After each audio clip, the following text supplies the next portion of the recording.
Well, all right. Welcome to Gearheads and Guardians. Once again, episode 21. Didn't think we are going to make it this far, but we're doing great. And tonight we got a secret squirrel guest for you. As you can see that guy way over there. Yeah. Wait, Wait he's till you over find there. out There who he that is. guy is. Yeah. Wait till you find out who that guy is. But I want to let you know that in this extraordinary world that we have, we transform the ordinary into something truly remarkable. Okay, I am your one of your hosts, Chuck, aka Gunner Six, the mastermind behind Gunner's Choice. But it's not just about custom Glock pistols and things like that. It's about creating art. So it's your Glock, your style, and your statement. And that other guy over there, right next to me, that's Andrew. He's the powerhouse of Hessler Motorsports, where racing isn't just a hobby, it's a lifestyle. As the driver of the 1X Super Late model, he ensures you that your vehicle's heartbeat is the best it'll ever be, providing you with the top quality AMS oil for your cherished ride. Okay? But our camaraderie extends beyond the track, past the range, all that. We're brothers in arms, operating Relief for Troops, a charity that provides much needed assistance to our brave veterans.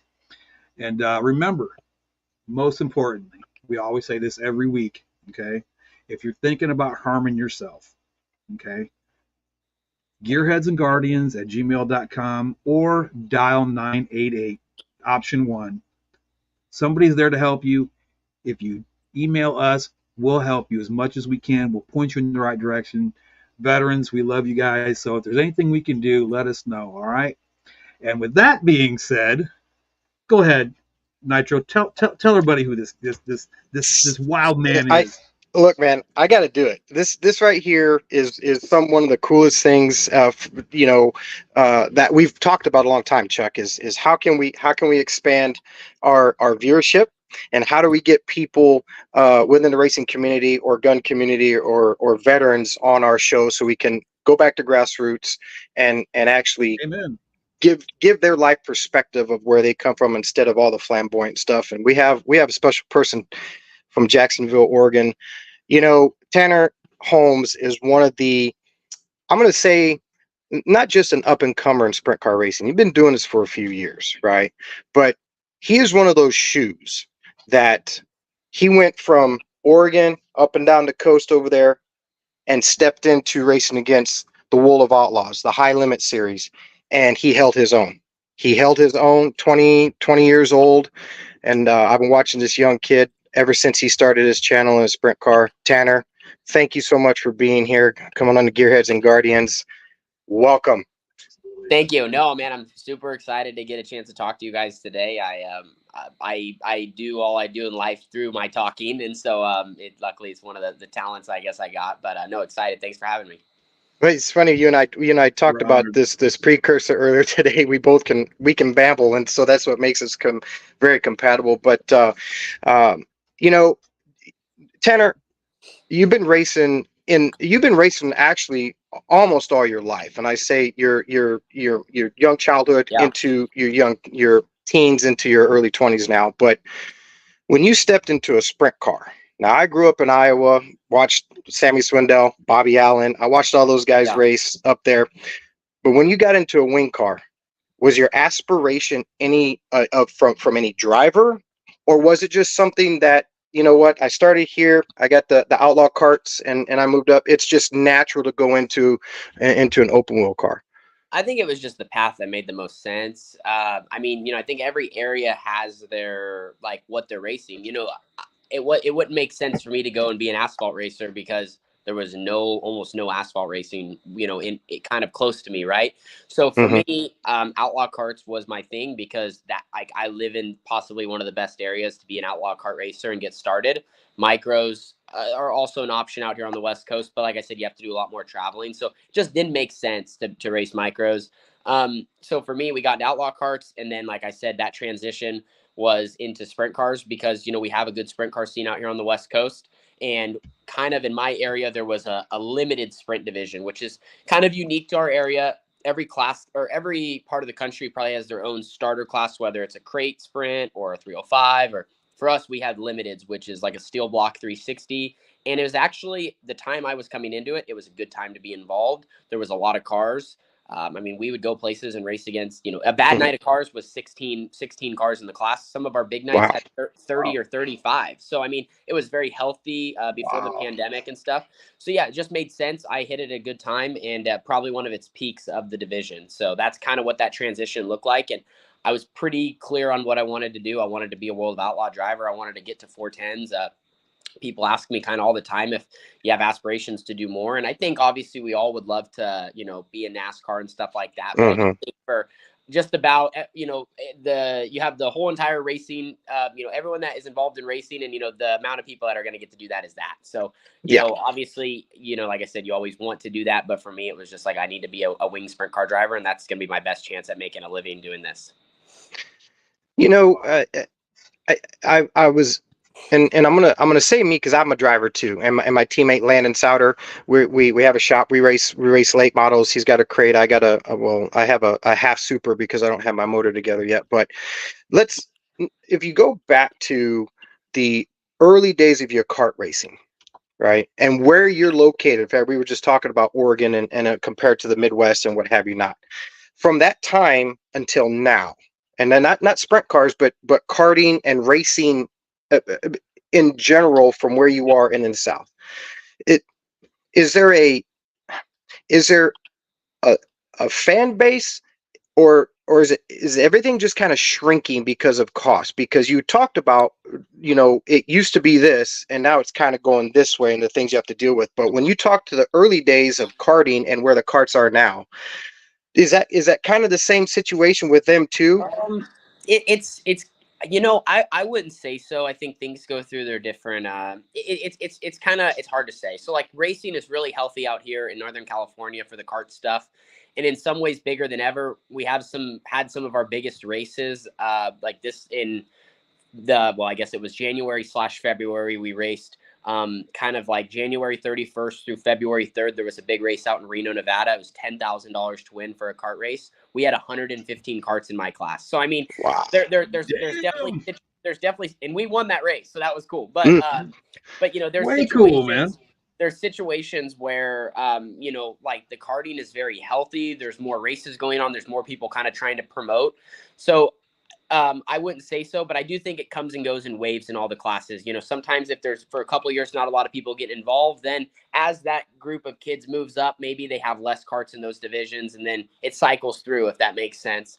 I do think it is getting more difficult to get people involved because the costs are rising, especially out here, but kind of just everywhere. I mean, just the cost to get to the races, the cost for a family to stay in a hotel, traveling 4 hours away from home, like everything, the cost of food that we are eating, like, so it's kind of hard to say. But I do think that like things are still pretty good.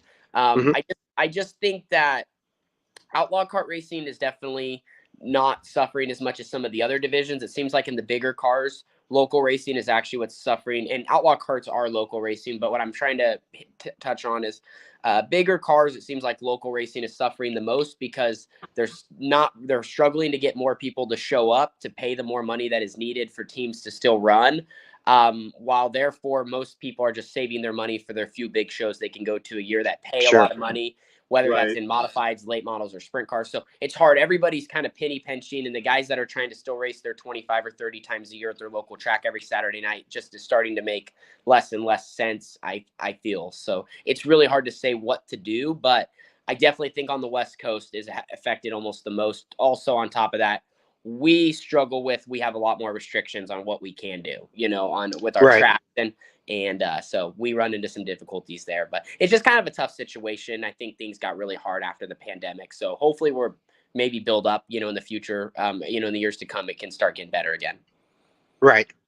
You made the long trip out here just recently to the Midwest to run with some World of Outlaw shows, and we were talking about Mother Nature. Mother Nature's acting the fool right now, and then you all made the decision to go back. If you had to do it all over again, right, and could vision out just a little bit more on Mother Nature and what have you not, as far away as you guys are, I'm going to assume that the cost that you would have saved had it been a little more predictably astronomical. But what does also do for your getting your season going, right? We all talk about the practice days and get hot Right. lap days in, but it's almost like you guys got the new cars built and then bang, you guys were on the road to join up with the World of Outlaws. Did Yeah. it had you not gone this way, would you still be kind of in a, okay, let's wait and see where things roll out up until like this weekend? You have, you got the races coming up this weekend. I mean, how influential is that, or could it have changed to Yeah. influence how your season starts? Yeah, it's really tough. I do think so. I wouldn't change anything we did as much as it's really hard on teams to be or the early part of the year, and I knew that's what I was signing up for. I had a few sponsors that are helping me this year that were out in the Midwest. So part of me wanting to make the first trip happen was, that was a very rare opportunity to race in their home area.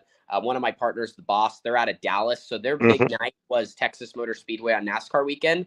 So, as we were kind of setting up our season, they were like, they were very easygoing, but they were like, hey, if there's any way you can get to this race, like we would love that. That's our night, and we ended up doing some Right. store appearances and stuff. So that was a big factor, and also us trying to just get to the Midwest early, but also like I want to be out there, like as much as I could have either been out there trying to race or just sat at home and sat in the rain, and so it's kind of it's hard to say. And I think also too, even though we had a lot of nights where we were rained out, we had some wind issues, we still got a chance to race a lot more than we would have here.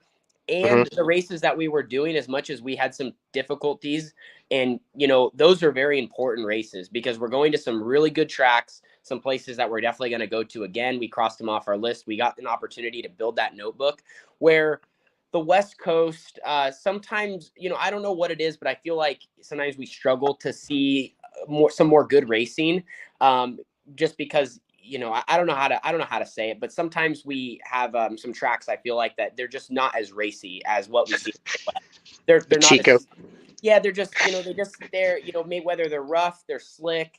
I don't know. It's hard to really say why. And I don't mean to dog on anything. Like I said, we have a lot of great racers Sure. here. It's just, to me, I want to be in the Midwest. There's so much opportunity there. There's a lot more options. If one place is going to rain out, you might have 4 other places you can run. We're out here on Hmm. the West Coast, you don't. So I think no matter what, it was important. And I also got a couple laps at Knoxville during my trip, even though I didn't get as much as I was hoping. I still got those laps at Knoxville, which is huge. And like that, like there's some little victories in our trip that a lot of people don't see, but are very important in the situation we're in, building our own team.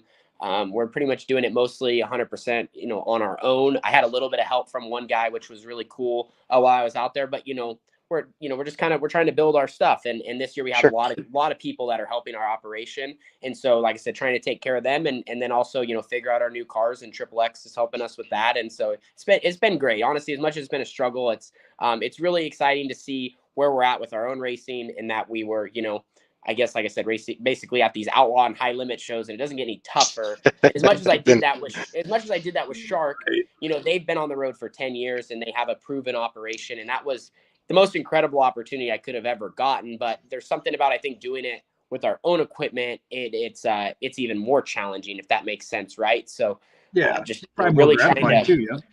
Yeah. Yeah. I mean, and it was awesome doing it with them. Like and if I could have continued racing with them, I would have loved to. What I'm more kind of just getting at is it's tough because instead of just plugging me in and driving the car, and these guys have been on the road for 10 years, now we have an operation that hasn't been on the road really at all, and a driver that hasn't been on the road much, and we're trying to go fast too. And on top of that, you're going to new racetracks and stuff. So it was great. It's just part of the journey, and I think it's it already kind of showed a little bit in how we've ran back home that I'm definitely already better, and a little more confident, and just got to keep building on some of those things, and some of that is the bouncing around. You need to run some really hard races. You need to run some races that are more Sure. regionally and locally, and kind of get a taste of it all. yeah, Chuck, you and I talked about this, even with us, about traveling. Around here, Tanner, we do a lot of crate. The big thing around here is the crate late models, because there is the cost thing, what have you not, and the money to get into a crate program though is a little bit different than if you have an open motor that parts laying around, you can build your horsepower and go out and Yeah. run. And Chuck and I were talking about this a little bit in the world of sprint car racing.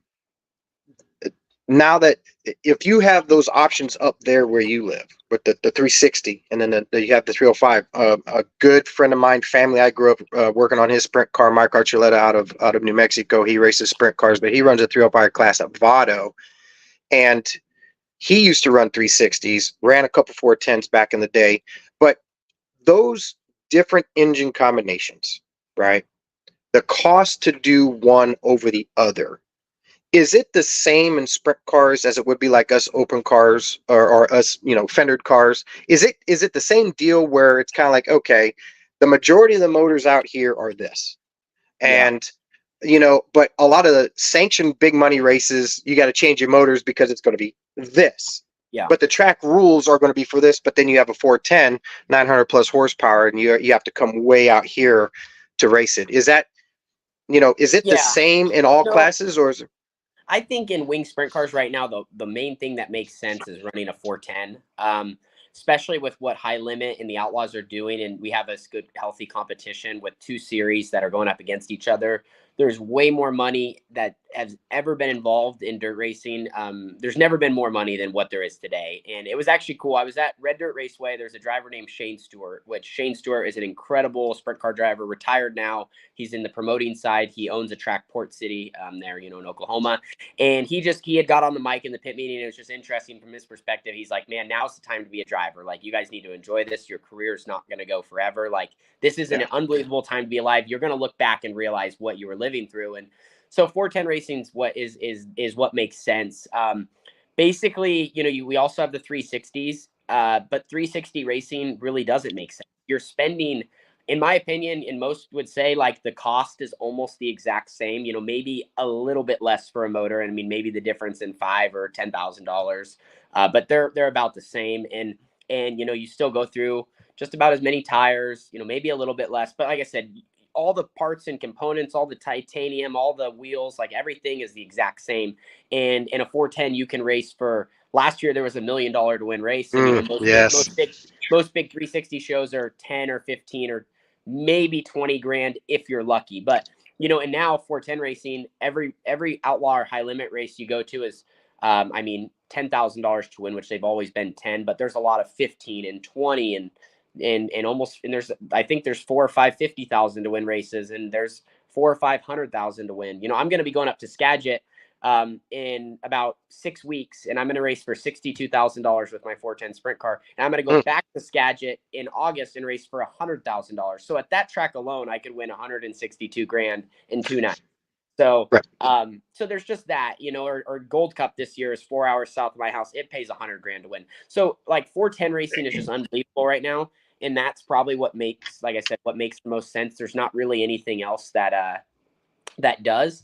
And the nice thing is, at least in 410s, like I said, you got to run good to make money, but also too, like, the start money's improved a little bit. And if you're on tour with these guys, you're going to get some point fund money, which, like, if you're on the World of Outlaws and, you run top 10 in points, like, you're going to get like $80,000 or $90,000, at the end of the year. Wow. So I mean, there's some incentives in what they're doing. And don't get me wrong, it's not easy to be on the World of Outlaw tour just to finish the season, but you know what I mean? Like, I think that right now with the tow money and with the point funds and with, if you can go out there and run okay and have some good sponsorship and build your program like what we're trying to do, I'm not saying you're getting rich by no means, and I'm not saying you're making money, but like it makes right now racing at the top level is what makes the most sense as far as what they're trying, what's kind of going on. That's like the only thing I think that in today's day and age, like I said, as far as racing goes, is kind of what's kind of on the uproar, and a lot of that has to do with streaming and sprint car racing growing right now. So yeah, but to answer your question, like I said, 410s are what makes the most sense. Everything else, I feel like you're spending you're spending a lot of similar money, and you're not going any. You're not racing for the same back. Sure. Chuck, I know you had a few questions for Tanner. We had talked before that too. You wanted to ask him a few things. Well, I know that just listening to the conversation, do you think that, as you're saying, going the 410s over the 360s and 305s, do you think that, like as you said, that's what makes the most sense? Now, do you think that was something that how do I say it, was kind of directed by the powers that be, or is it just the economy you think it is? Yeah, I think the economy. I think it's a lot. I think it's actually kind of all of the above. Like, a lot of it's probably what's just kind of happened over time. The World of Outlaws have built their brand. They have their first race at Devil's Bowl in what, like 1978, and the World of Outlaws have built such a strong brand that now when you think of sprint car racing, you think of dirt racing, you think of the best, you just think of the Outlaws and 410s, right? And Right. no, no offense to anyone that drives a 305. It's just no one, when they think of, these most powerful machines, they're just, right. They don't think of them the same way. So I feel like that's probably how that's kind of all happened just over time. Like I said, branding and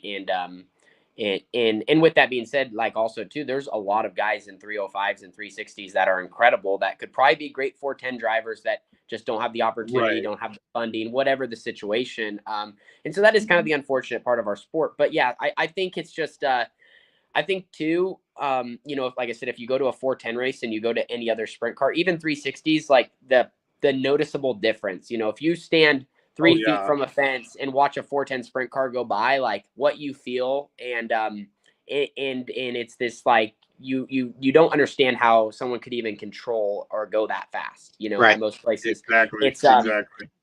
and like I said, not that you don't feel that at a crate race or a 305, whatever, but it's just still not the same. And so, and I think, like I said, the Outlaws and even High Limit, what they're doing, they're building these brands of that. And yeah, and like obviously too, when people are going out to be entertained, like I said, I just think they want to see the best. And so, they want to see the craziest show. They want to see all that. And so that's kind of what 410 racing has turned into. And I think that's kind of why it's probably on the rise more than some of what else is going on in dirt racing, kind of, you could say. Right on. You hit a Chuck. I want to back off or piggyback on what Chuck was asking too about the economy. Chuck and I have had many conversations about the local scene here about the economy and the actual motors that are becoming more abundant, which are the less horsepower motors. Yeah. And a lot of it, and I do understand. I get tried to talk to all the time about going to the crate program and stay out of the open, and I don't have an open motor, but it's not a crate car. Yeah. So let's what Chuck was asking also has another side to it. Is what if everything starts to fade away on the 410 side of the house? What I'm saying is it does start getting out of control cost wise, even worse than what it is. The shows for 410 start not giving or not paying or not as abundant. There's a time where as a driver you kind of got to decide, right? Yeah. And if the other motors were still kind of abundant in the situation, what does Tanner Holmes do in that situation? I mean, we don't ever want to get out of the car. Question. Yeah, no, absolutely. That was my same question. Yeah, I mean, I think kind of my motto and where I'm at with things is, I'm a realistic person. I am. I'm very fortunate in the spot that I'm in, that I've had a lot of great people help me, but also with some of what I've done, I also, I know what this stuff costs. Like, I support my program a lot, and it's like today's day and age is crazy. It really is. It's funny that we're talking about this because I talk about it with, my family, and I'm like, it's interesting how when you're involved in racing, how I think the word's desensitized you are to like money and how much is a lot of money and how much is not, right? Because you go and race for like people are gonna dog on me for saying this, but I see a $10,000 to win race, and in my head I'm like, that's not that much money, right? That's because that's what the Outlaws, that's what we're racing for every night. And also just those guys that are running 1, 2, 3 are the guys that are making money. Everyone else, like, we're probably losing. So anyway, what I'm just more getting at, it's really hard to say, but I'm a realistic person, and I think my goal right now is just to keep building my own operation. And if I can keep doing what I'm doing, and like I said, it's all about having great marketing partners and relationships and companies that are behind you. And I think just got to keep doing that. And if one day it doesn't make sense to be doing what I'm doing, and it really looks like there's no future in it, especially like I said with where the world's heading, and it is scary times because of where we're at now. But obviously with this year, I guess we'll have a better idea of what our next couple of years are going to look like once it's done. But more what I'm getting at is just like, if at some point it really doesn't make as much sense, and as I get older and you kind of get into, different stages of life, then, yeah, I'm not afraid to, maybe just be, not trying to be a professional race car driver. Like, I do think that lasts a certain amount of time. And unfortunately, no matter how hard you try and whatever you want, I do think that you can get as far as you need to get. But I do think there is a time when, yeah, like I said, especially in the times we are now and what it costs to run a team. So luckily for me, though, I think that if I can keep doing a good job with my, with what I'm doing, and if worst case scenario, it didn't work for me to run my own operation, maybe I could,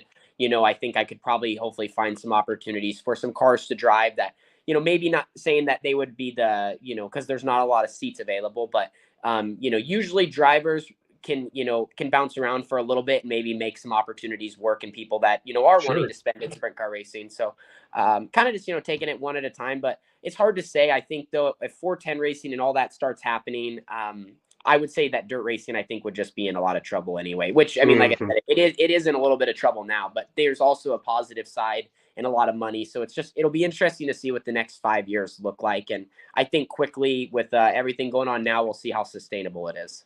Right. Hey, Chuck, you had another question. I didn't mean to cut you off.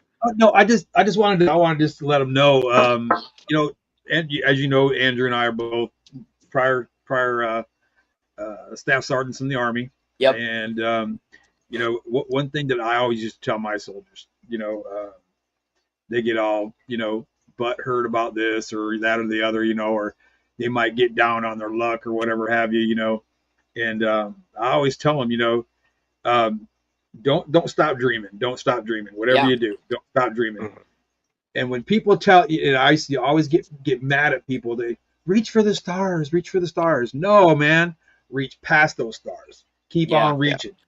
And you got the potential, man. I watched some of your videos. I watched some of your races. You put on an amazing show, bro. You really do. So the last thing I want to tell you, and I always told my soldiers, whenever they get upset or having a bad day, whatever, hey, look, you can't quit. You're not dead. Thank you. Yeah. So that's what I'm telling you, man. Keep it up. You do a great show, man.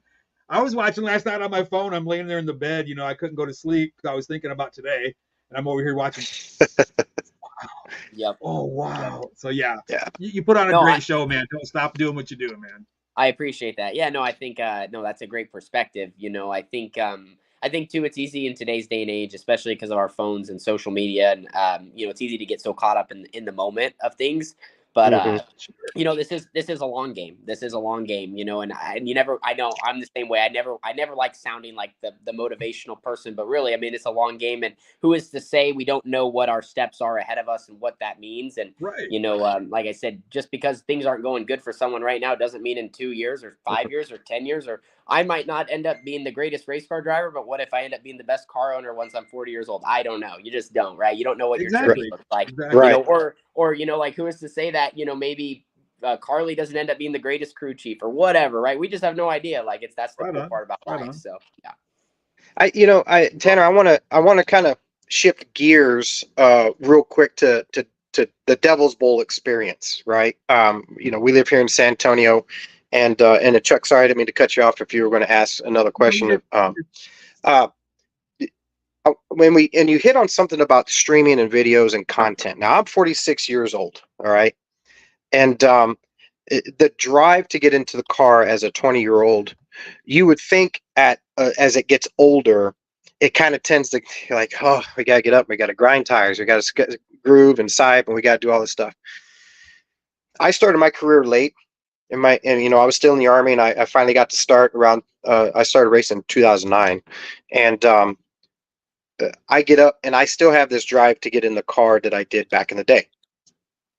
When you go to today's world of content and how you put videos out, right, and you see the fan base grow and grow and grow and grow, the motivation behind that, I'm pretty sure is astronomical, because one, you don't want to let your fans down. We'll talk it all day long. You don't want to let your fans down, even if you have that one, right? But take that and let's go to Devil's Bowl. Not only Tanner Holmes is driving the 1A for Jacob and Bobby, right, and the World of Outlaws, you're going to an iconic track there is no other track like it. You'll never be on another surface like Devil's Bowl, right? The history behind it. And my observation, going to the pits after the races were done, you blew a motor the second night, right? You blew a motor and you were having engine problems, and you were back there. And as I walked past Casey Kane, Jason Sides, that the tangle between Casey and Brad, the people were just kind of scattered, but down towards the end, next to Spencer Basin and Giovanni and them, here's Tanner Holmes out there, had to pull off early, and the line of people to come meet you was more than what any other driver had out there. That's not giving you any smoke, my guy. That is exactly what I saw.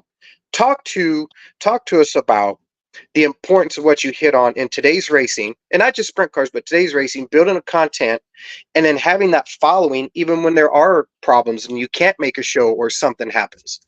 Yeah, I mean, I think it's everything. I wouldn't change any, as much as I feel like it's maybe made it a little harder on us. There's a lot of work involved and whatnot, but like I wouldn't trade or change anything that we've done as far as trying to build a following and a community, and I don't even know if I like the word following. Like I said, I like more of like a community, like people. Mm-hmm. We're kind of all in this together. I mean, obviously I'm doing my own thing with my team, but like there's a lot of people that follow our stuff that like they're doing their own thing, and as much as I don't maybe get to see videos of them and whatnot, like I'm supportive of what they're doing. Like I really hope that through what I do, people can see it, and I actually think it's important for people to see the bad nights, because like the world we live in is probably, you're gonna have probably a lot more. Well, I shouldn't say you're gonna have more bad days than good days, but like in racing, you're definitely gonna lose a lot more races than you're ever gonna win, unless you're even for a guy like Kyle Larson or something, he still loses races. We see him win a lot, but there is races he still loses. And so, guys that are that extraordinary talented, like I said, they do win a lot. But for most of us, and I feel like myself, like I've really had to start working these last 5 years, start working harder at being a better driver. And especially as you start moving up through the ranks. And so my thing was, I just always felt that if I could do this really well too, then once I do get to where I'm be as a driver, then like that kind of completes my package. And then also it allows for people to follow along for my whole entire journey. I think that people, it's people see where people end up, right? Like I said, they get to the top, these NASCAR drivers and stuff, but most of you don't know like where they came from and what they raced in, and what were some of their struggles, and or maybe they almost quit, or maybe they almost were done. And so for me, I feel like it's important. And I even have more content that I've shot before that I haven't posted, that maybe one day I will share, like even some of the harder moments, Right. And so like there's a lot of that. And like what we do is very, very difficult, and dirt racing is tough. So for me, I don't know, like I guess, like I said, it also provided an outlet for me to maybe not almost get too focused on the racing. And maybe that sounds weird, but I'm the type of person that I can be a little bit of a head case. Like I get so into it, and I'm just thinking constantly 24/7. How can I be? I mean, like I think people probably feel like I'm lying, but like I literally dream at night, and races play in my head. Like they just play in my head, especially after I did something wrong and I lost, or it was a close, or it was a big moment and I didn't capitalize. So like for me, like, racing's everything. So for me, it was an outlet too, that I could kind of work on something that was really contributing to my program in a big way, but also like, allowed me to balance out a little bit. So it's really, I'm very lucky. I get to do one of the coolest jobs in the world. And it's allowed me to really focus on my race team all the time. And not have to maybe, go race Friday, Saturday, and then try to go to work and do some of this other stuff. Like everything I'm doing is contributing to my program 100%, 24/7, and trying to build us to where we want to go. And the best part is if we don't end up, getting to, our high expectations, we gave it our best shot. Real quick, Chuck, I want to, we have a question for Tanner. And the question, Tanner, is, in your opinion, and this is coming from Whip. Whip, what's going on, buddy? In your opinion, Tanner, is racing starting to lose a lot of its popularity out in your area? Not just the economy, but I'm assuming in general, is racing lost its popularity? You talk about some of the asphalt tracks going away.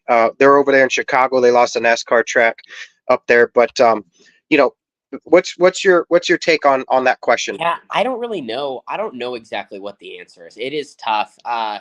Like I said, I think that definitely on the West Coast, maybe some of those older generation of people that were, saw racing in some glory days out here. Like I said, and who is to say that we won't get 20 years down the line and think that maybe we were also in the glory days now? But I think there was just this time in California where racing was super healthy in the 80s and 90s, and when the world was just a little different. And I think as that generation has gotten older and some have passed and moved on and are not around, I do think it's harder for this new generation to get involved. I think that there's also a lot of other things in the world that they could choose to go and do, sports. And I think there's also, distractions in our phones and social media. And so as much as we're on that too, trying to, like I said, promote and make videos and every platform trying to get people involved to the races, I think that there's also 100 things they could be doing. So it's really hard to say. I think also on top of that, dirt racing just hasn't evolved like it probably needs to on the West Coast. You go to the Midwest and some of these tracks, even a place like Devil's Bowl, which is pretty nice. But I mean, you go to a Knoxville Raceway or an Eldora or a Port Royal, and like you're at like a stadium. You know what I mean? Like it's it's legit. It's no different than going to a college football game. Really, like you walk up and multi-million-dollar deals going on, and on the West Coast, like since we just have some restrictions and if you've never been to California, like I said, I'm not dogging on it by any means, but it's just different. There's some places we race in the middle of town. Like we're just in a fenced in fairgrounds, and like Burger King's right there. And like, there's not really much of there's like kind of like a halfway grandstand that was maybe built up 50 years ago. And we have to run these goofy looking mufflers. So then, no one's mad about the noise. And so I think like some of that, and that's not really anyone in racing's fault. It's just how it's kind of happened. And so, and also on top of that, like I said, we're kind of on an island out here because there's just those states in between us and the Midwest that don't have a lot of racing. So it's just an interesting deal. And I don't really know, as much as I'm saying all this, I don't really know what to do to fix it. It's a really hard topic. And it's something that is going to take, if it ever gets back to where it is, it's going to take a lot of time and it's going to take a lot of passionate people and it's going to take some money. But I do think there's potential to still have great racetracks out here. There is some. I mean, in Oregon, we have some nicer facilities, and California does have some stuff too. But like I said, just to no fault of their own, they're kind of where their tracks have to be. Being on fairgrounds and stuff, I feel like they're very restricted on what it is. So like I said, the racing kind of just turns into what it is, and the same guys that race and have been racing for years and the same families are involved, and thankful for them, because that's a lot of what's keeping the sport alive. And the same people, putting money into these racetracks. Like I know that down in California, there's some of the same big time teams that are literally sponsoring the track, and they're not getting nothing out of it. They just want to see racing. So we're very lucky to have that. And so people like us can still race out here. Hey, Chuck, go ahead and ask your question from earlier, man. I've done forgot it already. Oh, so I was like, wow. I know it's really interesting to hear and as a driver to driver too, Tanner. Even though we're in two different genres, I grew up around sprint car racing, like I said, long time ago, and I got told no, I'll never get into one, and from my girlfriend was like, no sir. Yeah. So but let's go to the Devil's Bowl experience, because we were there also. I don't think you made it to Cotton Bowl. Did you ever get a chance to come to Cotton Bowl Speedway to race? No, Cotton Bowl looked really cool though. Cotton Bowl is it's a great surface when you don't hit the tires like I did. But let's go to the Devil's Bowl event. Not only was it was only like one of your first few races that you got to race in on with the Outlaws, but it was also one of the most climatic situations for a racetrack. It's closing down. It's iconic. It is. You were racing in a series where it began in 1978 from Ted Johnson and them, and you go back and watch the video of the very first Outlaw race there, right, years ago, and then you get to be on that surface. The pressure. Your fans. You're in Bobby Allen's car. You don't know what's going to happen. The situation is. Tell us that whole situation in your way, brief or not, but explain that to us so that as a driver like me that never got to race on a surface like that, the what was it like? Well, I mean, what was that moment for you? Well, it was really special for sure, and I think it's something that probably will be that'll probably be something too that probably sets in years down the road when someone brings up Devil's Bowl. Maybe one day if I have kids and they somehow stumble across that track and maybe ask about it, or right, like something, just because that was the only time I'd ever been there, and so it wasn't like I was from, like I can only imagine if my local track was shutting down, so that's the Mm-hmm. perspective I tried to take, because I remember I was doing my ending clip the night after we had all those struggles and everything happened, and I was on the track, and there was people that were just doing laps, like they were just walking, drinking beer, or crying, and like I understood every bit of it, because I was like, if my local track this was happening, that I had been a part of for years or my entire life, like I would be destroyed. I really would. And so for me, I didn't feel as much of that, just because I was just more happy, like this is really cool. This is something that down the line is and two, like in that stage for me, it was a little close to, we had a couple more races left with Shark, and I kind of knew that kind of by that point, it was looking like I was unfortunately not going to be able to continue with them, which was just our original agreement, was through the end of the season to fill in. And so I was just trying to do the best I could for them, like, whatever that meant, as far as trying to, take care of their equipment, run as good as I could. I know the night before we ran like 8th at Devil's Bowl, so that was cool. But yeah, like I said, mainly just trying to do the best I could. There wasn't a lot of racing going on at home, so it was great that I was getting to run, more races, and hopefully take all that into now what I'm doing this season is kind of what I knew was going to be the deal. But that was unbelievable to see. It was a really cool last finish of that night, how it kind of came down to the last lap, and like I said, it was just one of those things that, like I said, it's I'm going to look back on and realize, like, man, that was really neat that I was there. And I felt that in the moment, but I think you feel it even more down the line, just because, for me, that was just kind of that weekend. That was another track that like I was going to, just because in that stint, we were at a new track every week, and you get so focused on like, I got to get in this car, which we had been getting better throughout the season, and you have your highs and lows, but like, I got to get in this car and I got to go as fast as I can every time I'm on track, and figure it out, because you get 3 hot laps, and after those 3 hot laps, you're in It's game on. And if you're not 100%, and even when you're 100%, that doesn't necessarily just mean you're quick time. So you know what I mean. It was really cool though. It really was, and yeah, just like glad to be a part of that. Chuck, go ahead. I got a question for you. Now, you're talking about, how local tracks, they get shut down, things like that. Okay. And I used to be real big into drag racing before I joined the Army. And one of our local tracks that got shut down, thank God it wasn't Cordova, because Cordova is like iconic. I mean, it's like one of those tracks that's like, it's on Route 66. I'll just tell you that. It's Route 66. That's cool. Back in the 60s and 50s, And one of the tracks that was close by there in Byron had shut down for a while. I don't know if they ever reopened or not, but my question would be, as a young guy like you that's coming up in the ranks like that as fast as you are, and I mean, you're getting so many eyes on you, and you're getting a lot of notification. You know what I mean? People know who you are. You just mention the name, and they're like, "Hey, I know that guy."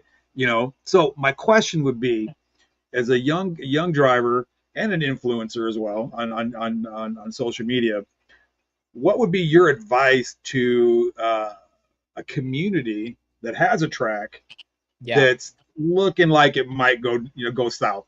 What would be your plan of attack, or how would you try to kind of manage things and try to help out the community and the racers together to keep that track alive?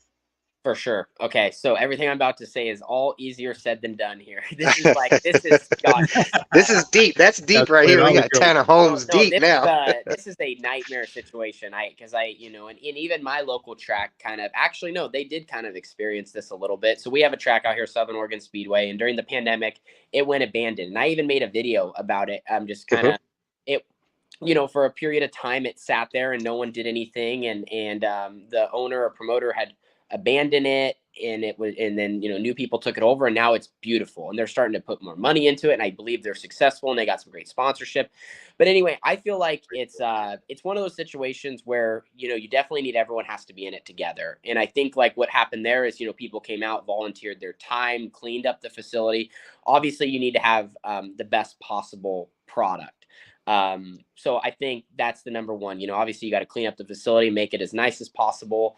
And then honestly too, it's just going to take, like I said, a lot of hustling probably, like I said, getting people involved, wherever that looks like wherever the track needs help, it's getting that help. And obviously too, racetracks unfortunately need help with not a lot of expense. And I'm not saying you can just get everything for free, but right. Like you really do. And that's where, like I said, getting the community involved. But another thing I think that tracks don't take advantage of enough, is really using the power of social media in building. And I'm not even just saying like, I think it's a good start, but like, having a good Facebook page and, having some good platforms and posting, but like the days of just going on Facebook and posting like a flyer that you're racing on Friday night with what divisions is those days are kind of over. Like that doesn't really, I don't think that works. I mean, it's good for the few people, but I'm really talking like these racetracks really need to be running like a, almost like what a TV series would be like, right?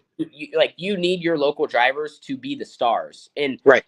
like literally like your top street stock guy at your local track needs to be like known throughout the community in the valley or wherever your situation is. And like I said, that's all easier said than done, and that's something that takes years. But just kind of like how with my channel, like we have our team, like a racetrack should have something like that in some sort of way. And like I said, I don't know exactly how, but like I said, I think part of the problem is local racers aren't necessarily looked at as like stars and whatnot, but these guys are wheelmen. There's a lot of people that are just as good as a national guy potentially, or, could be if that's where dirt racing, like I said, everyone has different opportunities. That's life.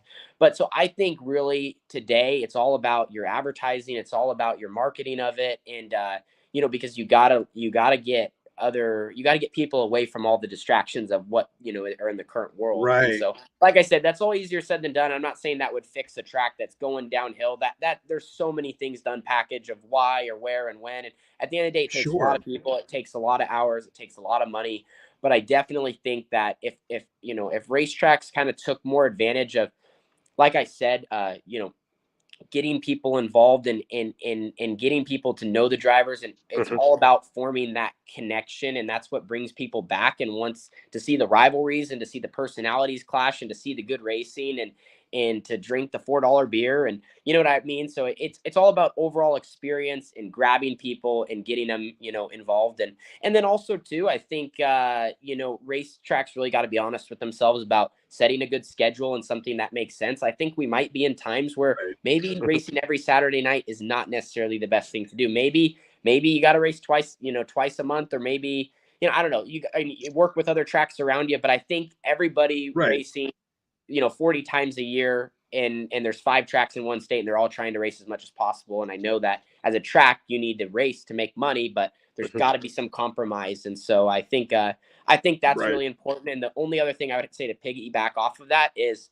and I think more tracks don't do this, and I've noticed, but like maybe use your facility for other events while you're not racing. I've seen some places do that, and actually, like I've talked to some track owners, and I realized that like there's some money to be made using your like just for example, one track did a massive movie night and had pulled in cars and stuff you can maybe do during the week to like double down on your facility. So that's one thing I think, and the only reason I say that is just because I think in today's times it's really hard to race as much as we need to, and so if there's ways to use what you got for other stuff too, that might be something worth looking into.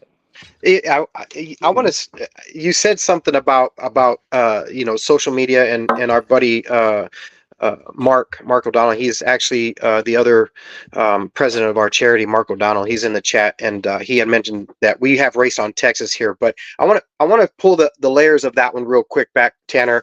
Being in the series, and as you guys travel and you got content, and you said something that's really key. That's been in some debate over time.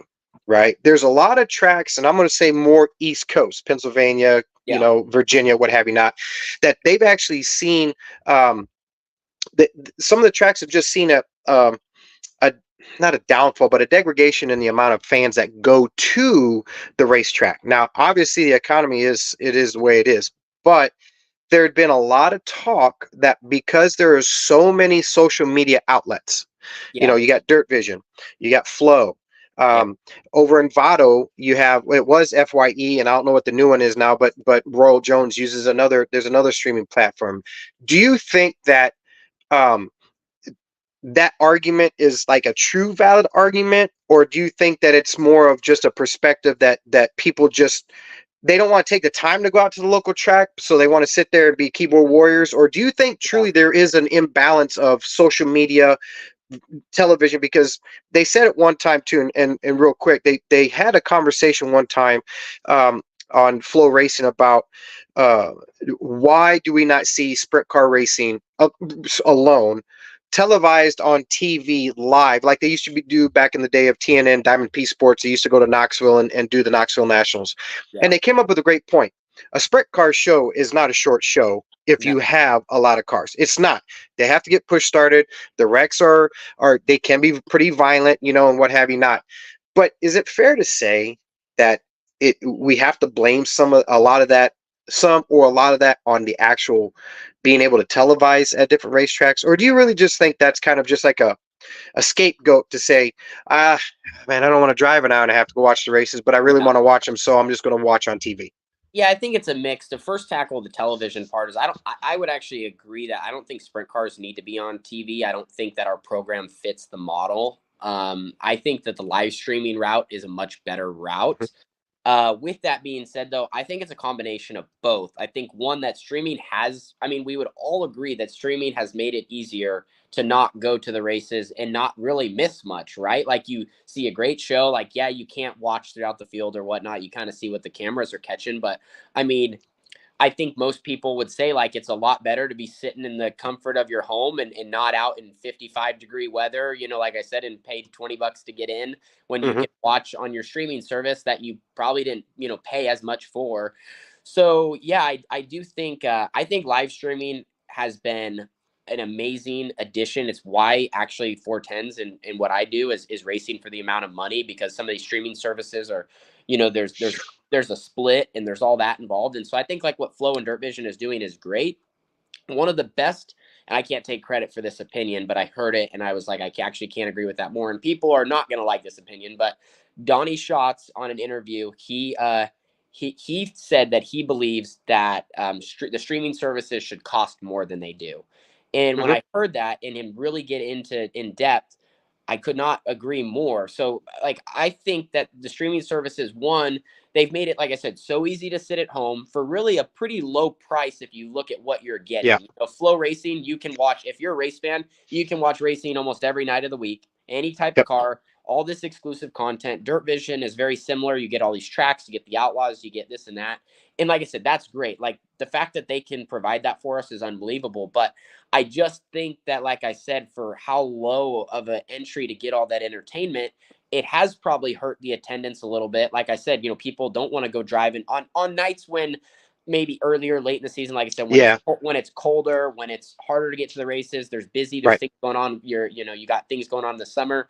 So there's that side of things. So I think too that maybe if that would help, because I think that, with streaming getting more successful, the money does need to be split. And I'm not even just talking to us drivers. That's actually, I'm talking more between the tracks. Yeah, track and everybody. The tracks and the streaming services are ones that need to figure out where the best agreement is, because now, with that also being said, I do think that some of the deal in it, and it's maybe not necessarily by their choice, but just it's expensive in today's day and age. But I do think that tracks don't always have the greatest fan experience. And so, like I said, then it's also easier to sit at home, just because, who wants to go sit with a splinter in their butt when, like I said, they can do it from so I think that there's that, tracks are easy to kind of point the finger at the streaming services, but it's also, are they doing their best job, like I said, to run a quick and efficient show, not till 1 a.m.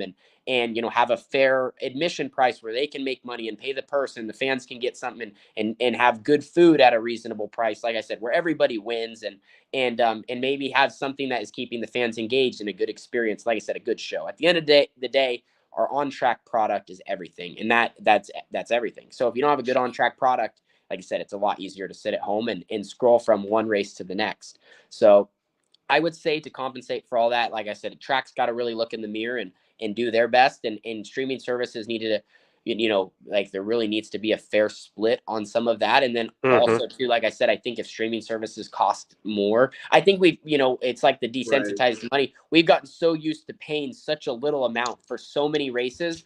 Realistically, if you look at what you're getting, you really should be paying a little bit more. And I'm not saying astronomically, but I think, by the time you add up all the people that are paying into this pot, if it was, just a little bit different, it could be a bigger amount. And then, like I said, and then as long as that's distributed equally, to where it needs to go to make the sport move around, then like we could have an excess amount of money that is keeping this whole thing alive. Right. So that's kind of my opinion on the whole thing. And like I said, I had kind of heard Donnie talk about that, and he's obviously been involved I think he's been on the road 28 years. And I was like, man, that's definitely a guy that's coming from a guy that's seen it from a lot of different ways. And that makes sense. Yeah. Right on. Now I had a real quick thing for you real quick. Where did I see it here? From Mark O'Donnell. Sent us a question real quick. And he says, this is my question. Has Tanner been scouted recently that he can mention? Oh, yeah. As a driver, you definitely, your phone's definitely always on. You always hope to get a phone call. So like, I won't lie, throughout the past couple of years, you do get those calls here and there. And I always try to explore opportunity. I never gonna not answer or hang up. But it is definitely tough for me right now, just because I have so much going on with my own program that, really what we're building is I would say, is a great opportunity for me. As far as like my equipment's, competitive and don't get me wrong, it's hard to make it all go in a circle, like I said, being our own stuff. But, right now I'm just really focused on that and have a lot of commitments with people that are helping. So, even with some of the opportunities that do pop up, and those are always flattering, and that those aren't just something that come walking by every day. I'm really pretty much sticking to my own stuff pretty much throughout the season. Like I said, granted, unless it was just, let's just say unbelievable, you know what I mean? Kind of like a shark racing deal or something like that, how that came about, which was a life-changing deal. But, just really focused on my own program. I believe in today's day and age, my best shot at getting to where I want to be is in my own stuff, just because, as there's less car owners out there, the joke is your seat's always loose, and they'll throw, it's 4 bolts. In case you didn't know, 4 bolts, that's it. It's 4 bolts, and they'll throw out in the center of the pits, and you got to find another trailer to put it in. So, I just feel like having my own program, it's the best. It's the best thing. I can make my own decisions, and I can do things how we want to do, and we can race where we want to race, and not not just be a piece of the puzzle. We can have the whole puzzle and take the puzzle where we want to go. Tanner, I'm glad you mentioned that too, because you talk about other opportunities, and I'm gonna segue into that question too. Donnie, Steve Kinzer, those guys actually, I think Donnie did. I could be wrong here, but I know Steve Kinzer did a couple of times step into NASCAR, and I'm not going to say Tanner Holmes going to NASCAR, but let's talk about other opportunities that may not be a wing car. Right. Yeah.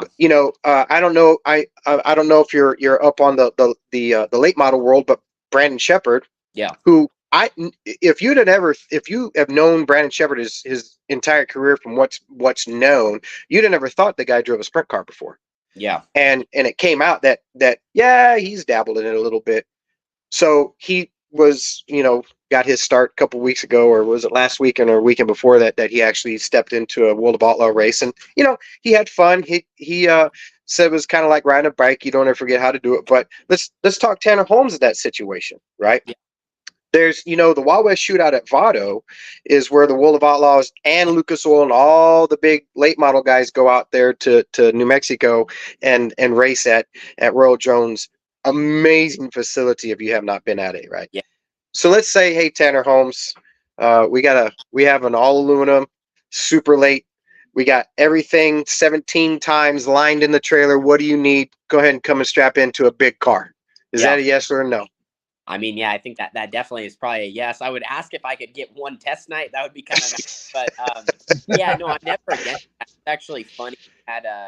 I actually there's a big stock car race coming up, and it's at the end of August, and it's $100,000 to win. And I actually did have someone that just said they had a car to drive for that. Unfortunately, my schedule it's funny, it's actually on top of $100,000 to win that race at Skagit. But like, no, I'm definitely always open to driving other stuff. Don't get me wrong, it does make me nervous, just because I've never done it before, and that's probably one thing I wish. Growing up, maybe me compared to some, I've kind of only raced what I've raced just because I've a lot of times only ran my own stuff, and I was never, Mhm. not saying not eager to jump in other stuff. I just never had an opportunity to go do it where I wasn't, I don't mean this how it sounds, but like maybe going and renting a ride or something like that. Like my family always just believed that like we should own our own stuff. And if we're going to race, like we're going to race what we're going to race, not necessarily like, hey, we're going to go spend X amount to drive this car and X amount to drive that car. Whether that was the right or wrong way to do it, I don't know. But yeah, so I'd love to drive a late model. Like, I think it'd be cool. I want to drive a modified. I want to drive a Hornet. I've never still driven a Hornet. And I mean, I'm a four-cylinder. So, I'm working on some of that stuff. Actually, I can't complain too much because I have a couple guys locally that have offered, and I need to get set up to where I can. But yeah, I think it's really good as a driver to be versatile. I think it's huge. I think people don't realize how impressive it is. A guy like Kyle Larson can hop in 5 different cars and win. Like I said, you watch it happen so much that you just get used to it. But like, the difference in even sometimes when I go from, my, outlaw cart to a sprint car, and then I drive the midget at the Chili Bowl, like that's also different. That's hard, Sure. and sitting in different cars and being comfortable. And there's a lot to that, so yeah, anyway, I'd jump on something like that in a heartbeat. And it's pretty crazy the amount of money in late model racing too, just like there is in sprint cars. So Yeah. and I don't know what it is. Like I said, it's one of those things, since I'm not so involved. So in my head, when I watch it, I'm like, man, it just looks easy for these guys because the same guys are winning all the money. So, Hmm. but it's impressive.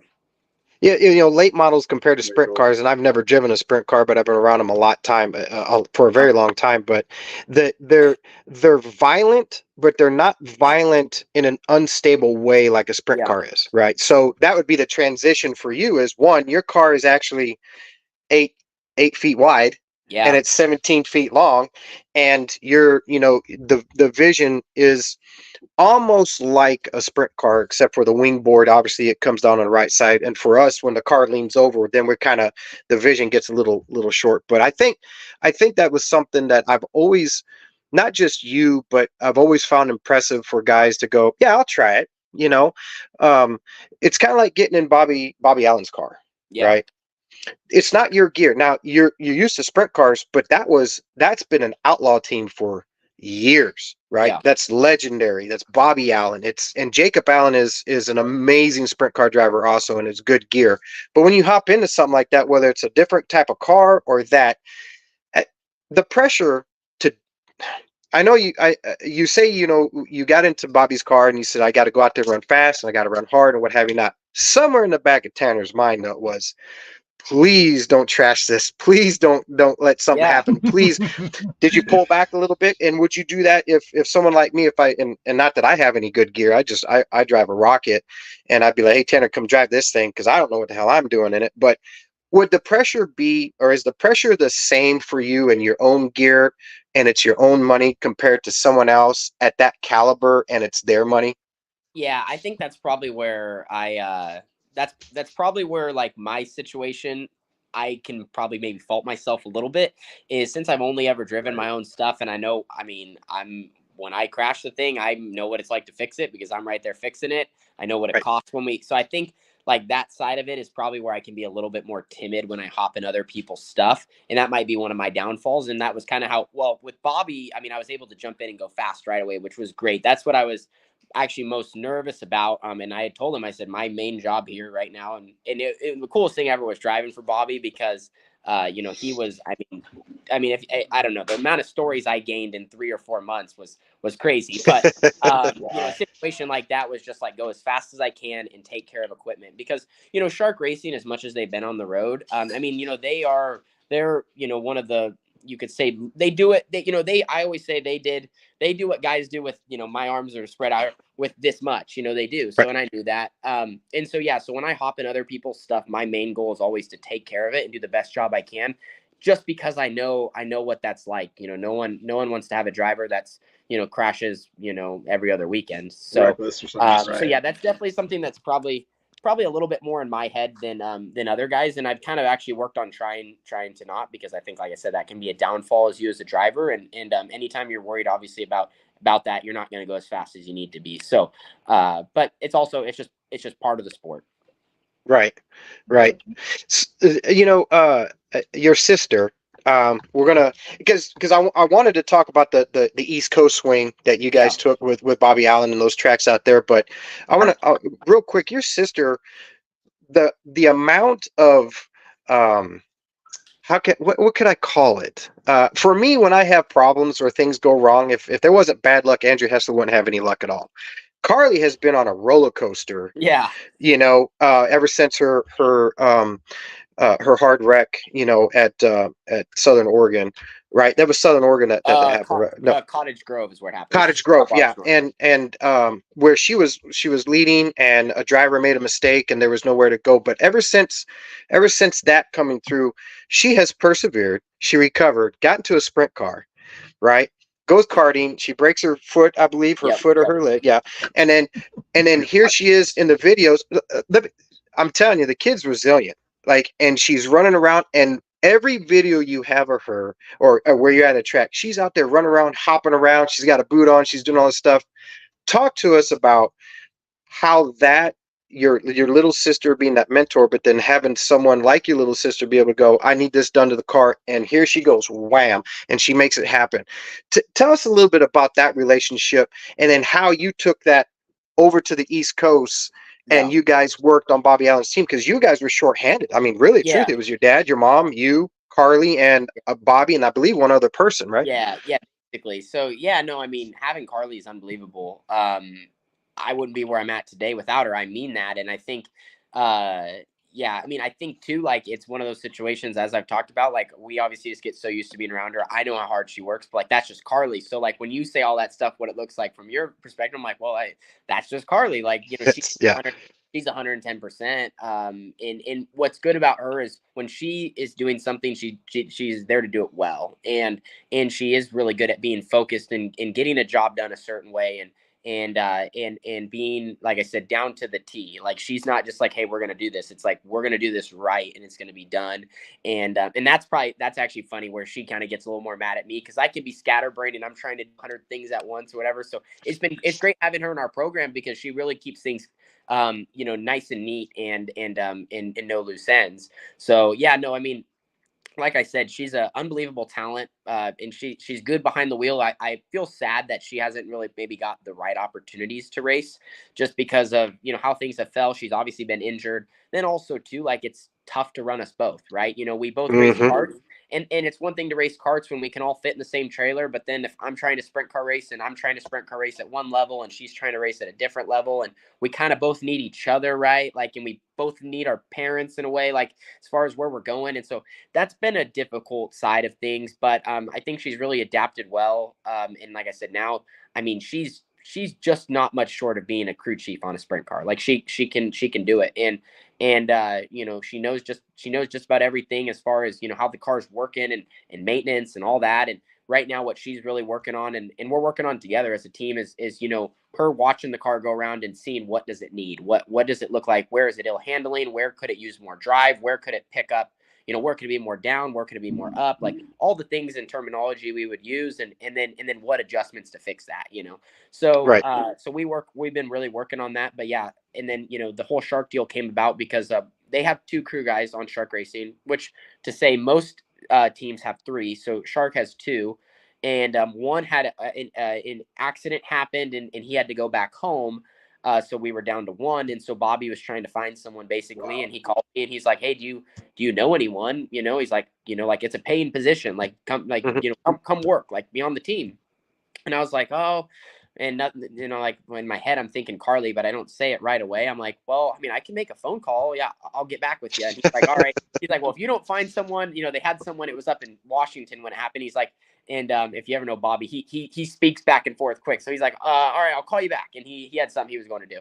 So I called Carly, and Carly was like, yeah, I mean, I'm going to be there anyway. So it just worked out. And in Carly hadn't met Bobby yet, but then of course they met and they clicked because they're actually similar in a way. Just like they're both funny and witty and not afraid to flick something your way. So yeah, Carly just fit in really well on Shark Racing, like we all kind of did, and so she ended up coming to the rest of the races, and Bobby took care of her, and like I said, that was the biggest blessing of the whole thing was, I think it's easy for guys to end up in situations where they go race and sometimes teams don't click, just like in any working environment, personalities clash or whatever the situation. Mm-hmm. It's really hard. That's why you see in racing guys move around from team to team because things don't work.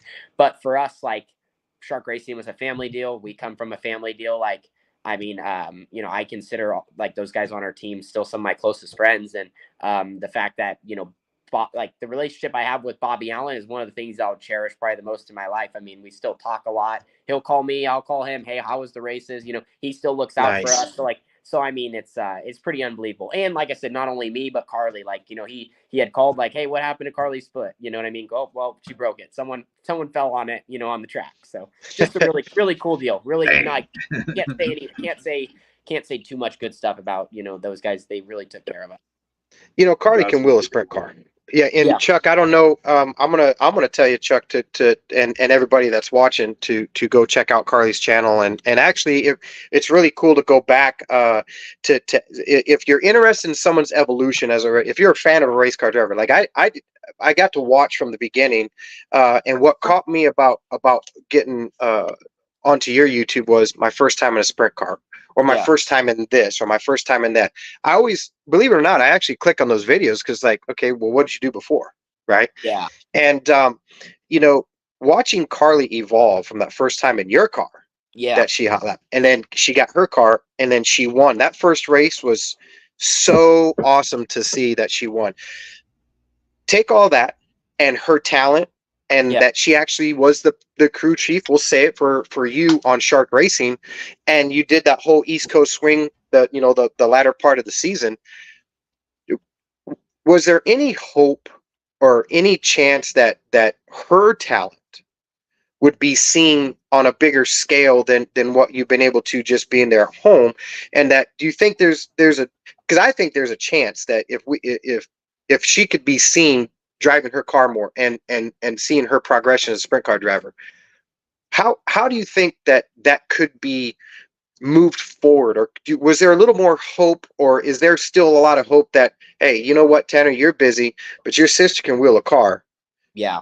Yeah, I don't know. It's really hard to say. I agree with you on all points. Like I said, I think Carly, I don't know how to say it, but since she, wasn't able to be in the seat as much, obviously she didn't get the chance to show how she was a race car driver. And I mean, there's all sorts of factors. Like I said, we're both trying to race, maybe we're both down on help. Like there's not the proper concentration for both of us to, have, like I said, the tools and the help and like I said, someone watching her car, someone watching my car, like, go around the racetrack.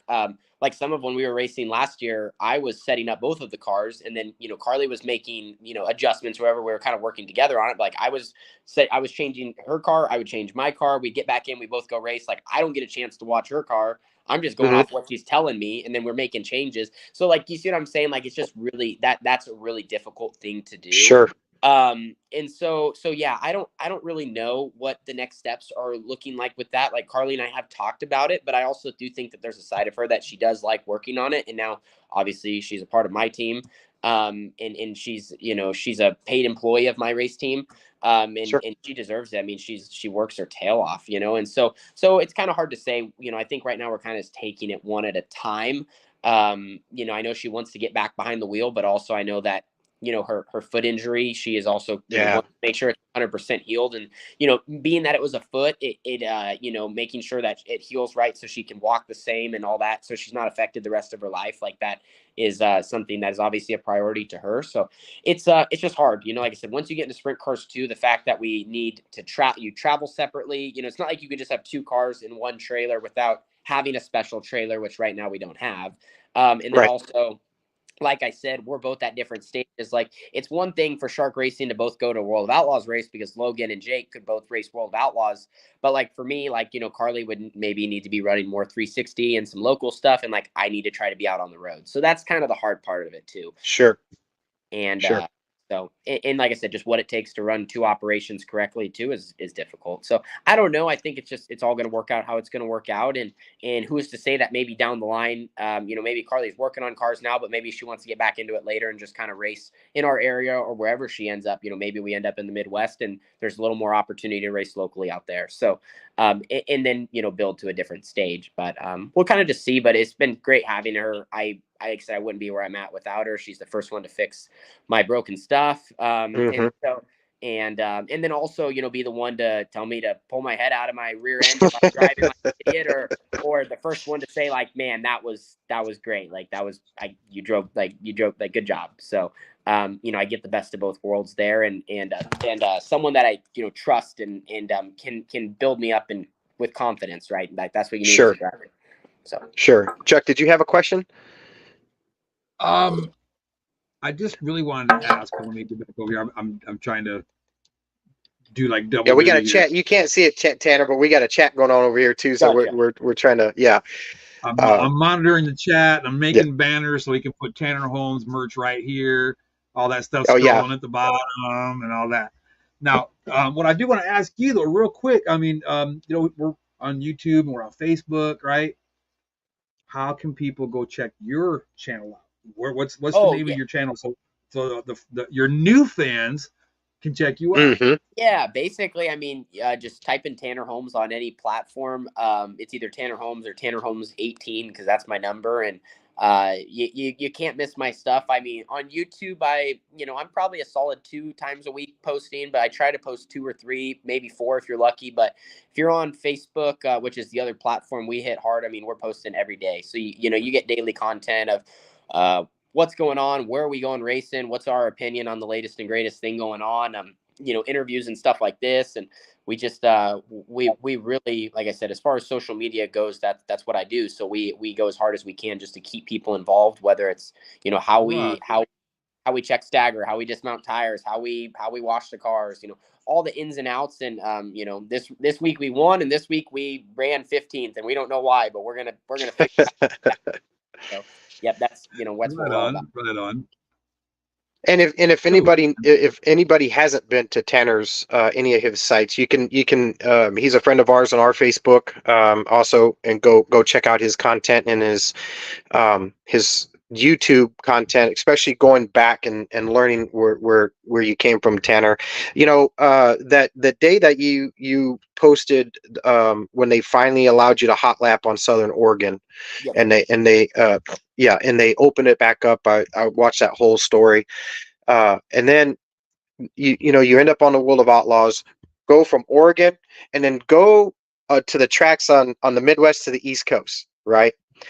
How long did it take for you to go, whoa, like these tracks out? Let's go to Jackson Motorplex, right? Out there in Jackson, Minnesota. You were on that surface, I believe, correct? Yep. That was actually where we ran the best with Shark Racing. So I grew up in Arnold's Park, Iowa, which is about 30 miles, 25 miles south of Jackson. And my dad and I, back in 1980, between 82 and 84 and 85, somewhere in there, I was a young kid. I would go up there and I watched sprint cars. They had limited, unlimited, and what have you not. And that track was a half-mile track. And if you could see out turns 3 and 4, you could see out there by the barn where the track was that big. Black dirt, sticky, fast. Go from Oregon, surfaces, California surfaces. I don't know if you raced any in Arizona, but go over that and then tell us about how much of a swing it was to come out here to the clay and to the dirt. And was it throwing you for a loop? Did it take you some time to get to, or was it something that you said, you know what, the car feels different, feels great, we're just going to go ahead and go with it? Yeah, I mean, well, definitely the saying is the farther east you go, the bigger and slicker they get. And that's true. I feel like actually the Midwest is more my style. That's part of why I want to be out there. I go good on some of what I go good in the Northwest just because I've ran those tracks a lot. California sometimes can be trickier just because the bull rings, man, they're so tight. The difference between the bull rings in the Midwest and out here is most of the bull rings out there are actually pretty wide. And like I said, California is like narrow paper clips, like, two or three car lengths wide. And so, and man, it makes for heck of good drivers. There's a lot of guys in California that are wheelman. They just don't get the right Good attention. racing. Right. But yeah, so I felt like, I got out there and I got on like some 3/8 miles and some stuff we had a little bigger than here. And I felt like I went better, for the most part. Like I said, I just felt like I had more room to do my thing. Like I said, you're not constantly in everyone's grill and worried about just getting fed or right. Like, you can go out there and race. So, and like I said, to each their own on what everyone thinks is a good racetrack. I mean, I think that it's pretty obvious quarter miles do put on a good show, and there's some quarter miles that we've been really fast at too. It's just some of the tighter, like I said, more where it's, you got to be a little more desperate, throw sliders, really on the gas, huge curbs. That was always a little bit more difficult. Where for me, I felt like I was like a slick, slow, like plenty of time to like be smooth and hit my marks. And so, so it definitely was an adjustment. But the first time I went out east, we had ran good. Like my first night on a half mile, we were top 10 with ASCS and, had some stuff like that. Or, went to Jackson with Shark and ran on the podium with the Outlaws. And so some of the bigger places I feel like I actually went better at. And that's kind of, like I said, why I want to get to the Midwest more, because I just think there's a lot more racetracks out there that are kind of more my thing. Right. So in the world of racing out here, we're kind of tied down to what we have unless you want to travel. And you're kind of that same situation up there in Oregon. Tell us one track that you haven't been on, which is kind of hard in the World of Outlaws, because in the World of Outlaws, you go to tracks that you don't even know, we don't even know it existed. Like now that I get to keep up with it more, I did not know that they ran it at 81 Speedway. I did not know that they ran on some of these other tracks. Same for you, the first time on surfaces like that. Was it kind of like Devil's Bowl, where you just kind of like, oh my God, you walk up to it, you see the surface, you're going, okay, not sure what to do, and you're just kind of holding on and hope that what you make is the changes you make is going to be effective? Or do you just kind of stand back and go, you know what, we're just going to send it and see what happens? Yeah, I feel like I probably more of like thinking about it instead of just going out there, which, like I said, whether that's the right approach. But I try to watch a lot of videos first. The nice thing about the streaming services, and especially if the Outlaws are going there, there's a chance they've probably been there before. So you can watch highlights and not even just watch A-main events. Watching A-main events actually, to me, is not as it is important. I do, but I'm searching back to watch how people are qualifying, because qualifying sets night. So that's what I really try to go back and watch. I feel like that adds a little bit of comfort before I go somewhere. But for the most part, I think like it's just, for me, it's whenever I'm going to a new track, it's about preparing ahead of time and watching a little bit, but also just getting out there and just trying to put down the best hot laps you can, because like hot lap is what sets you up. This last weekend, we went and raced a new place that just because we hadn't been there in California and they don't run a lot, and the track was greasy in hot laps, which was like the worst case for me, because I need to have the best hot laps at full speed I can have.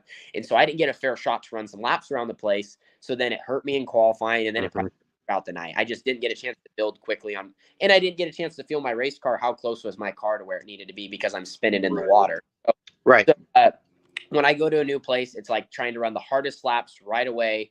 You're trying to be wide open because your car handles best at wide open and you feel the best. So that's kind of my game plan. And you just walk up there, and I'm always about like looking at that and looking at where my throttle points are, and anything you can pick out that's unique about the place that might help you later in the night. If the track banks up, where does it get flat? Like, where can you get stuck on a shelf? Stuff like that. Chuck, did you have something that you wanted to ask him? Oh, no, I'm good. Oh, I'm good. So I know we're yeah, I remember all that stuff. This is what's cool, Tanner, and you and I talked about this earlier today, was when you're passionate about what you do, you could talk for forever and ever and ever. And I just want to say, and I said this at Devil's Bowl, us guys that haven't been racing that long, but we are passionate about it. The way that you drivers of your age and your era have used the social media to bring awareness to dirt track racing. We didn't have that back in our day, right? It was very, very, running around here, we had what they call a limited late model class, and everybody's like, what the hell is that? And it was a hybrid. We got wedge bodies, but it was a super stock, frame and chassis, what have you not. And we didn't get the coverage like they have outlets today, and we talked about it a little bit. But I thanked you and your sister, both of you together. I thank both of you guys for what you've done to bring eyes on the sport. Almost everybody has a podcast in the world of outlaws. Giovanni's got one, David Gravel's got one, and they do videos of but what you and Carly do with your content, and it's not, and I like the humble approach, and that's what really is awesome about this, is that your humility behind why you do it. It's not really exposure for people to bring eyes on you. You're actually trying to expose the real ins and outs of working on a sprint car team or any race car team. And for that, we appreciate what you guys have done for the dirt track world, especially in the Winged Outlaws. I mean, when you go to the World of Outlaws and you got a line, like I said, Devil's Bowl, you had a line forever, my guy. Forever. Yeah. And I bet that was like, I'm going to tell you right now, that was probably like that, probably towards, after the heat race or whatever, when you were having issues, you're like, it is what it is. And people are like, forget racing, I'm going to go meet this guy. Yeah. I just want to say thank you. Us older guys, wish we had what you guys have. I'm going to tell you that right now. And I wish some of us could go back in retrospect and go, God, I really wish it, and it's not the money, Tanner. It's not the eyes on, but it's more of having the not ability, but the what's the word? The opportunities to come up through racing like what you guys have been able to do. So on that envious and humble note, I appreciate what you and your sister have done, and your family, your mom. Your mom and dad. Your mom said it very good one night, Tanner, and I'm going to tell you, I got hats off of how honest she was about that night at Devil's Bowl. She said, listen, it's not all glitz and glamour out here, and it's not. And as big as your operation is, there's a lot of humility to your operation, and I really appreciate about how you guys run your program over there. Thank you. No, I mean, that means a lot. Like I said, we just appreciate having everyone along for the journey and having them along for their own journey too, right? Like I said, being involved in the sport, and whether that's, like I said, them getting their own racing operation going, or, just winning that one race at their one local track on a Saturday night. Like, there's so much good to our sport. And for us, like, we just want to be around like-minded people that love what they do and are passionate. And so, like, our, what we've kind of, done here is really allowed for that. So we wouldn't be where we're at without all of our great support. And, Sure. You're in a Tanner Holmes t-shirt, like, people don't realize, like, that helps make our racing operation go around and stuff. So, like I said, just, right, great American people that, love racing. And it's just, I'm very blessed, and it's really cool. Yeah, Chuck, did you have anything for Tanner before we wrap this up? Before we take the rest of his day, he's got a lot to do. He's a busy man. I just wanted to let you know, man. Again, Andrew said it best. We really appreciate what you're doing for the sport. When I was growing up, I wasn't into car racing. I was into drag racing a little bit, but I was more into the motocross stuff. And I didn't have the opportunities, So my personal advice to you is an old man to a young and up and coming star, and don't ever give up. Okay, yep. Don't ever look a gift horse in the mouth. If you have an opportunity, take it, because if you don't, like I did, if you don't take that opportunity, you're going to regret it for the rest of your life. For sure. Okay? Yeah. So take every opportunity you got. And the last thing I want to tell you, you have a new friend in me. Absolutely. Okay. You have a new fan in me, and I'm sure everybody that's watching right now is a huge fan too.